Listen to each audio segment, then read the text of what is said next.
Sir, what was your strategy that helped you clear all the CPA exams, all the 4 parts in one go? Can you just share that? जानना है? चलो आज इसी बारे में समझते हैं. I did my CPA approximately 2 decades back, and that was the time जब आपको CPA करने के लिए आपको US जाना पड़ता था, वहां जाके एग्जाम देने होते थे. And again, of course, we'll touch upon that कि उसकी क्या समस्या रही, but ये एक बहुत बड़ा बम्बर था हम लोगों के लिए that point in time कि आपको US जाना पड़ेगा और वहाँ जाके एग्जाम देने पड़ेंगे. But क्योंकि US जाना था और US जाके एग्जाम देने थे, तो एक चीज़ दिमाग में बिल्कुल क्लियर थी कि तैयारी ऐसी होनी चाहिए कि बॉस मैं चाहे 1 हफ्ते के लिए जाऊँ, 10 दिन के लिए जाऊँ, मैं उनके अंदर चारों एग्जाम दे के आऊँगा और इस तरह से दे के आऊँगा कि चारों एग्जाम क्लियर होने चाहिए.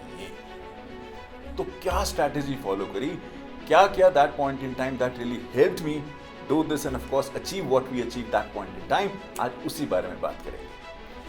सी there are 3 I would say broad things that I did while I was pursuing my CPA that really helped me in terms of coming up the curve and of course getting what I really got. सबसे पहली चीज़ जो मैंने अपनी CPA करते समय I can say that I really got into the detailing of it was कि मैंने सबसे पहला ध्यान दिया CPA के सिलेबस एरियाज के. Just for you to know, CPA में 4 एग्जाम देने होते हैं आप लोगों को. एक होता है फाइनेंशियल अकाउंटिंग एंड रिपोर्टिंग, एक होता है टैक्सेशन जिसे हम रेगुलेशन एंड टैक्सेशन कहते हैं, एक होता है audit. And of course that point in time जब मैंने ये दिया, दैट पॉइंट इन टाइम एक और एग्जाम होता था जिसे हम BEC कहते थे, बिजनेस एनवायरमेंटल एंड कॉन्सेप्ट, जो अब नहीं है. और इस एग्जाम के बदले उन्होंने 3 डिसिप्लिन सब्जेक्ट दे दिए हैं जिसमें से एक चूज करना होता है, जो कि है टैक्स कंप्लायंस एंड प्लानिंग, जो कि है business analysis and reporting and जो कि है ISE information systems and control. इन 3 में से एक एग्जाम चूज करना होता है. बिल्कुल ठीक है. जब मैंने दिए तो हमने 4 एग्जाम दिए, ऑफ कोर्स BEC, फार, रेग एंड ऑडिट. सबसे पहली चीज जो मैंने करी वो किया कि मैं ना इनके कंटेंट को, सिलेबस एरियाज को अच्छे से समझूं और इंश्योर करूं दैट मैं ना इन्हें right from the bottom, right from the scratch खोल के पी जाऊं. बॉस बहुत सारा ऐसा कंटेंट ना जो आप CPA में पढ़ने वाले हो, आपने ना किसी शेप एंड फॉर्मेट में ना पढ़ा हुआ होगा. चाहे आप ग्रेजुएट लेवल से आ रहे हो या चाहे चार्टर्ड अकाउंटेंसी लेवल से आ रहे हो, किसी प्रोफेशनल क्वालिफिकेशन लेवल से आ रहे हो, काफ़ी सारा कंटेंट ना हमने पढ़ा हुआ होता है. चाहे वो अकाउंटिंग के कॉन्सेप्ट हो, ऑडिटिंग के कॉन्सेप्ट हो, टैक्सेशन ऑफ कोर्स थोड़ा डिफरेंट होता है US में, but at least the accounting and the audit is very similar and that point in time BEC was also very similar because BEC में ना काफ़ी सारे कॉन्सेप्ट जो हैं वो इकोनॉमिक्स और बिजनेस स्टडीज़ के आ जाते हैं. बिल्कुल ठीक है सर. कॉस्टिंग के भी आ जाते हैं. बिल्कुल ठीक है सर. तो ये चीज़ें ना पहले समझ लेना बहुत ज़रूरी है कि बॉस किस सब्जेक्ट में क्या है और किस सब्जेक्ट में कौन कौन से सिलेबस एरियाज हैं, और मुझे ना इन सिलेबस एरियाज को बिल्कुल घोल के पी जाना है. CPA में ना बुक तो एक ही होती है बट ना टेस्ट बहुत अच्छी होती है बिकॉज ये बहुत ही तरीके से उन कॉन्सेप्ट को टेस्ट करते हैं एग्जाम में, और मैं उसकी बात मैं ना अपने सेकेंड पॉइंट में करूँगा. बट पहली इंपॉर्टेंट चीज़ ये कि मुझे समझना है और अच्छे से समझना है कि ये सिलेबस एरियाज क्या हैं और इन सिलेबस एरियाज को, कंटेंट को, सेशंस को घोल के पी जाना है. समझ लेने हैं सारे कॉन्सेप्ट बिना किसी कॉन्सेप्ट या सिलेबस एरिया को छोड़े हुए. कोई भी चीज़ मुझे छोड़नी एग्जाम में नहीं है, ना मैंने कोई चीज़ नहीं छोड़ी. हर चीज़ को पढ़ने की कोशिश करी, समझने की कोशिश करी right from the grass root level. सबसे पहली चीज़ कॉन्सेप्चुअली अपनी क्लैरिटी लेके आना इन सब सिलेबस एरियाज के बारे में is the real important thing. बिल्कुल ठीक है सर, समझ में आता है सर. पहली चीज़ आपने ये करी. दूसरी चीज़ क्या करी?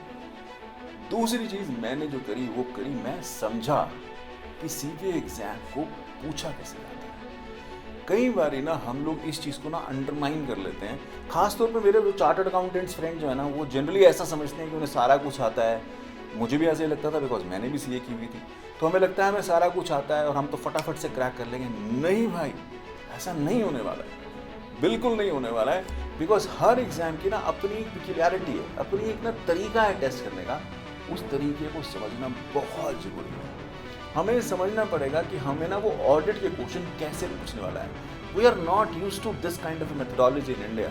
We are not used to multiple choice question based methodology for subjects like FAR, taxation, audit. हमें तो detailed answer या detailed solution देने की आदत है, यहाँ वो नहीं होता है। हमें समझना पड़ेगा किस तरह के क्वेश्चन आते हैं, कैसे उन्हें टेस्ट किया जाता है, क्या क्या चीज़ें वो पूछ लेता है, कैसे वो पूछता है, and so on so fourth. तो मैंने समझा कि हाँ, इस एग्जाम में दो चीज़ें आती हैं, एक मल्टीपल चॉइस क्वेश्चंस आते हैं, एक सिमुलेशंस आते हैं। मल्टीपल चॉइस क्वेश्चन जिसके अंदर एक क्वेश्चन दिया रहेगा, 4 आंसर चॉइसेस होंगी, मुझे एक क्लिक करना होगा, और सिमुलेशंस आएंगी जो केस स्टडी बेस्ड होगा, मुझे एक केस दिया रहेगा और उस केस के ऊपर मेरे से मल्टीपल चॉइस क्वेश्चन भी पूछे जा सकते हैं, फिल इन द ब्लैंक्स भी पूछा जा सकता है, मैच द फॉलोइंग भी, और ऑफ कोर्स मुझे कैलकुलेटिव क्वेश्चन भी पूछे जा सकते हैं, and so on so fourth. तो मैंने इस चीज़ को समझने की अच्छे से कोशिश करी कि पहले मैं समझ लेता हूँ।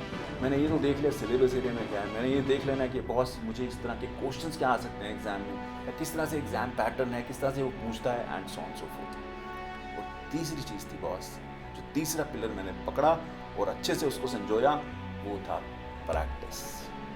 कॉन्सेप्ट समझ लेना is not enough, then comes the practice. जी जान लगा के क्वेश्चन प्रैक्टिस करना, चाहे वो मल्टीपल चॉइस क्वेश्चंस हों, चाहे वो आपके सिमुलेशंस हों, इसको अच्छे से रगड़ लेना। एटलीस्ट 3 बारी मैंने पूरी LMS में जितने क्वेश्चन थे वो सारे रगड़े, सबको बार बार देखा, और बार बार जहाँ जहाँ गलती होती थी, ये भी बहुत इंपॉर्टेंट चीज़ है, जहाँ जहाँ गलती होती थी उस गलती को समझा कि मैं कहाँ गलत हो रहा हूँ। बिकॉज कई बार ना CPA में आपको ऐसे क्वेश्चन दिखेंगे जहाँ आप आंसर करोगे और आपको लगेगा आपका आंसर ठीक है, बिकॉज आंसर चॉइसेस ना सारी ठीक लगती हैं पहली बार में पढ़ने में। तो आपको ये रूल ऑफ जो एलिमिनेशन है ना वो सीखना होता है, and of course we teach that in our sessions also, जहाँ हम एलिमिनेट कैसे करेंगे गलत आंसर को, हम उसको सीखते हैं। तो वो बिल्ड होता है over a period of time. ऐसा नहीं है पहली बार में आपको समझ आना शुरू हो जाएगा, बट हाँ, एक क्वेश्चन को 1 बार 2 बार 3 बार करने पे आपको समझ आ जाएगा, अच्छा ये इस वजह से आंसर नहीं है, अच्छा इस वजह से ये राइट आंसर है। ये जब थॉट प्रोसेस ऐसा रन करना शुरू हो जाएगा ना, then probably you are there to exactly find out the right answer choice in the exam, and that really helped me. Practicing the MCQs, practicing the simulations at least 2 to 3 times is the core mantra of clearing the CPA exam, and that is what really helped me. इन तीनों चीज़ों के अलावा बहुत सारे logistics issue भी थे, जैसे कि वीज़ा लेना, जैसे कि US जाना, वहाँ कहाँ रहना, उस मौसम से जूझना। ये इशू अब इंडियन स्टूडेंट्स के पास तो है ही नहीं, बिकॉज अब तो एग्जाम इंडिया में ही होते हैं। बट ये जो 3 पिलर की मैंने बात करी, सिलेबस एरिया को अच्छे से समझना कि क्वेश्चंस कैसे आते हैं एग्जाम में, क्या पैटर्न है, ये कंप्यूटर बेस्ड एग्जाम होने वाला है। और तीसरा, इन क्वेश्चंस को, जो मेरे पास क्वेश्चंस अवेलेबल हैं, इनकी कम से कम 2 से 3 बार प्रैक्टिस करना, समझना मेरी गलती कहाँ हो रही है, बार बार समझना। And then icing on the cake would be mock exam. कम से कम 3 से 4 मॉक एग्जाम करो, देखो कि आपकी स्ट्रगल कहाँ आ रही है, टाइम कंडीशन में करो, देखो कि हाँ मैं पूरे टाइम में ख़त्म कर पाता हूँ या नहीं पाता हूँ। और जो फिर गलत आते हैं आंसर चॉइसेस, उनको देखो कि मैं यहाँ गलत क्यों हो रहा हूँ, क्या वो चीज़ें मिस कर रहा हूँ।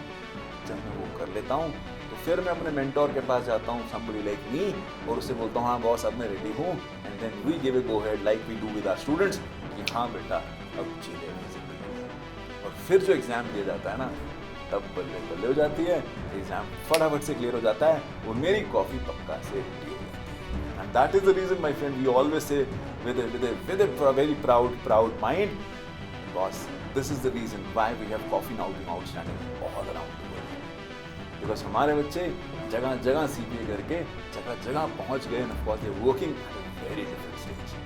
ये 3 पिलर हम अपनी कोचिंग, अपनी मेंटरिंग, अपनी ट्रेनिंग में भी इनकलकेट डिटेल्ड वे में करते हैं, and of course that has been helping students around the world. आप भी इन 3 पिलर्स को किसी न किसी शेप एंड फॉर्मेट में फॉलो करो, and I'm sure the future would be yours. अगर वीडियो पसंद आया हो तो एक लाइक तो बनता ही है, एंड ऑफ कोर्स अगर आपको कुछ और जानना है, बिकॉज अब हम ना कुछ और वीडियोस लेके आएंगे जो पर्टिकुलर सब्जेक्ट से रिलेटेड होंगे, चाहे वो फार हो, चाहे वो ऑडिट हो, चाहे वो डिसिप्लिन सब्जेक्ट हो, हम उनसे रिलेटेड डिटेल्ड वीडियोस भी लाएंगे जहां आपको उन सब का ज्ञान भी मिल सके। तो अगर आप चाहते हो आप तक वो वीडियो सबसे पहले पहुंचे तो फटाफट से सब्सक्राइब कर लो। I'll see you again in the next video. Till then, this is Pankaj Chitra signing off. हैं।